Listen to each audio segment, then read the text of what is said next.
Quando scoppia un incendio in un edificio antico importante si parla di fatalità, di circostanze sfavorevoli, persino di una maledizione che colpisce determinate strutture, come cattedrali, teatri, eccetera. O addirittura città intere, come le 100 città americane bruciate nei secoli scorsi. Sembra che ci sia una guerra sotterranea sferrata da entità avverse contro l'umanità. Ma approfondendo un po' le modalità, risulta che molti incendi accadano quasi per eliminare la possibilità dei ricercatori di scoprire qualcosa di più sul passato. Pare che i roghi moderni colpiscano tutto ciò che potrebbe indurre a considerazioni tali da interferire con la narrazione ufficiale. Come gli incendi nei musei. Come in particolare 2 incendi devastanti avvenuti in Brasile negli anni appena trascorsi, l'incendio al Museo Nazionale di Rio de Janeiro e quello a San Paolo. Si parla di cifre impressionanti, 20 milioni di oggetti bruciati. Questo significa che i magazzini erano stracolmi di libri e artefatti della passata civiltà, che ancora non erano stati nemmeno esaminati, forse proprio perché ancora incomprensibili secondo le conoscenze attuali. Ma probabilmente chi controlla il mondo ha deciso che non potevano vedere la luce o essere condivisi nell'era di Internet. Quindi, quando scompaiono 20 milioni di reperti, non credo che ci sia fatalità. E non dovevano essere solo cocci di ceramica, erano testimonianze, libri, lingue, nomi di città, storie di popoli, dispositivi sconosciuti, disegni, stampe, forse immagini ricavate da foto oppure foto dall'alto. Materiale che i direttori dei musei non hanno pensato di salvaguardare, fotografare e descrivere. Non l'hanno fatto perché forse il loro compito è solo quello di depistare, tanto si può sempre parlare di fatalità. La gente è distratta e crede a tutto. Gli fai vedere una foto e pensa che l'uomo sia stato sulla Luna.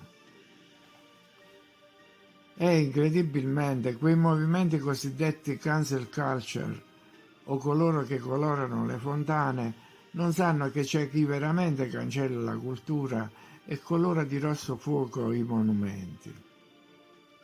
In Brasile si sono ripetuti gli schemi che abbiamo notato altrove.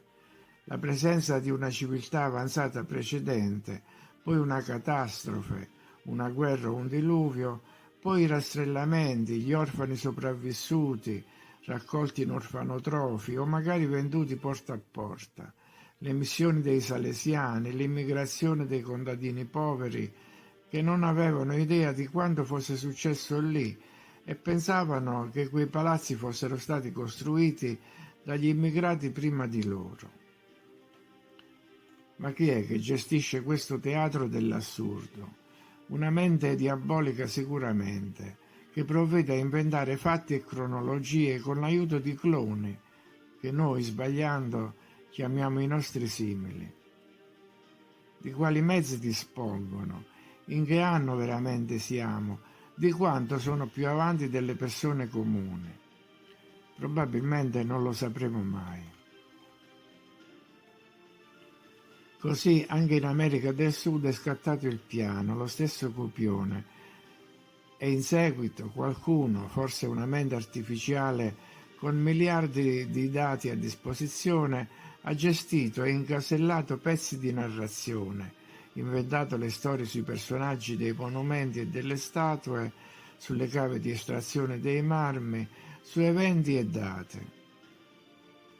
Una programmazione elaborata fino nei minimi particolari, come era avvenuto nell'America del Nord, come per esempio la storia dei padri pellegrini che ricevono ospitalità dagli indiani, i quali, pur non essendo agricoltori ma cacciatori, gli regalano le zucche per sopravvivere all'inverno, in attesa dei raccolti dell'anno successivo. E questo per spiegare come abbiano potuto trovare il cibo in un paese di foreste e praterie selvagge. e poi c'è stato anche il ringraziamento. Ma nemmeno in Brasile hanno potuto nascondere tutte le cattedrali, le chiese, i teatri, i palazzi, gli uffici governativi, che hanno le stesse identiche caratteristiche in ogni angolo della terra.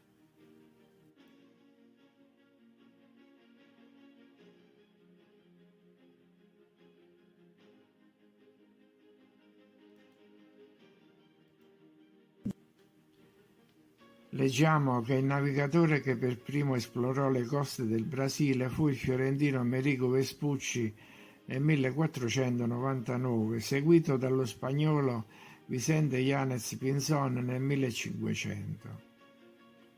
E proprio Vespucci fu il primo europeo a giungere all'estuario del Rio delle Amazzoni. L'arrivo ufficiale dei portoghesi in Brasile avvenne il 22 aprile del 1500, per opera dell'esploratore Pedro Álvares Cabral, che giunse nella zona dove oggi si trova Porto Seguro, nello stato di Bahia.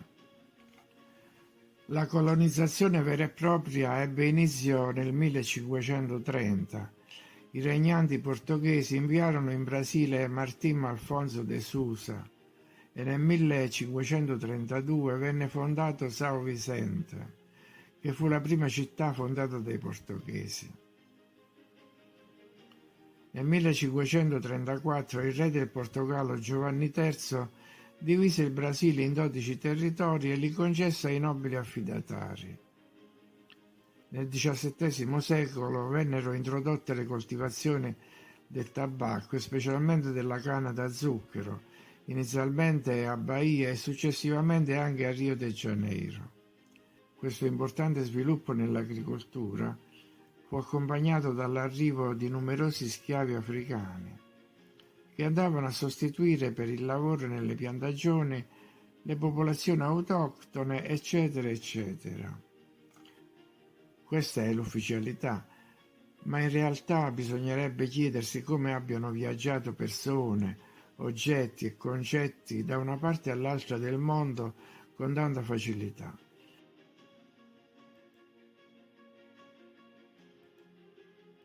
In Brasile si apre un nuovo abisso inesplorato. Si scopre che la città di Manaus, per esempio, proprio sul Rio delle Amazzoni, che noi abbiamo associato a un posto di foreste e fiumi immensi, sia una piccola Parigi. Cioè che c'era già una città con palazzi importanti che ora sono stati in parte camuffati.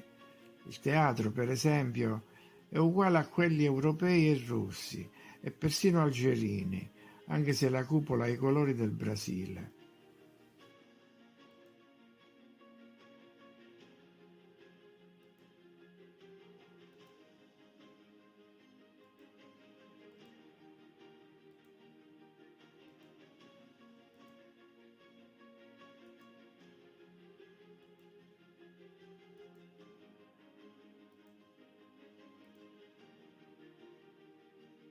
E per 20 milioni di prove reali che scompaiono, restano le storie fantasiose come quella del mitico architetto Antonio Francisco Lisboa, detto Aleijadinho, il quale è stato anche uno scultore, intagliatore ed esponente di spicco della corrente dell'architettura barocca o rococò brasiliana.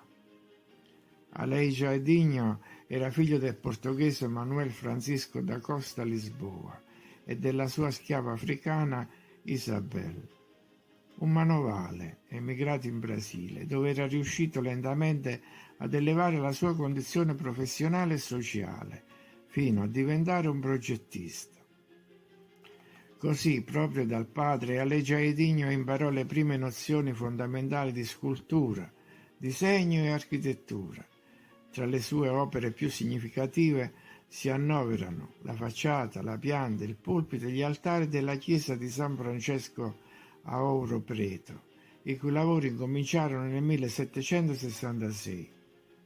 Nel 1767 suo padre morì, ma Aleijadinho non fu nominato erede nel testamento, così l'architetto più importante del Brasile, che con il suo solo talento era riuscito a ripetere i miracoli dell'architettura europea dei secoli passati, L'anno seguente si arruolò nel reggimento di fanteria degli uomini di colore di Ouro Preto, dove rimase per 3 anni, ma senza interrompere la sua attività artistica.